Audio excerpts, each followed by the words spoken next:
কি করে আলাপন সেকালে বিনা করে এলো নারদ মুনি, যুগলে প্রণাম করি কহিলেন তিনি। প্রতিদিনের তুলনায় আজ একটু তাড়াতাড়ি উঠেছিলাম। কারণ কি বলতো, আজ তো লক্ষ্মী পুজো। তাই সকালবেলা উঠে নিজের ঘরটাকে সুন্দর করে ক্লিন করে গুছিয়ে নিয়েছি। আর এদিকে আমিও স্নান করে রেডি হয়ে নিয়েছি। আর এখন দিয়ে নিব আলপনা। তাড়াতাড়ি করে না দিলে আবার শুকোতে যে দেরি হবে। প্রত্যেক বছর এই দায়িত্বটা আমার উপরেই থাকে। আচ্ছা, কেমন হয়েছে জানিও তো। জানো তো, আমাদের বাড়িতে আবার লক্ষ্মী পুজোটা একটু বড় করে হয়। কিন্তু এবার মা পুজো করতে পারবে না বলে আমরা যেটুক পেরেছি সেটুকুই করেছি। আর এইদিকে আমাদের ছোট্ট ঠাকুর মশাইকে দেখেছো তো?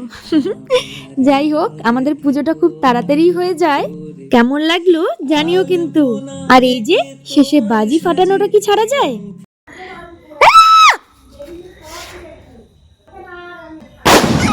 বাপরে!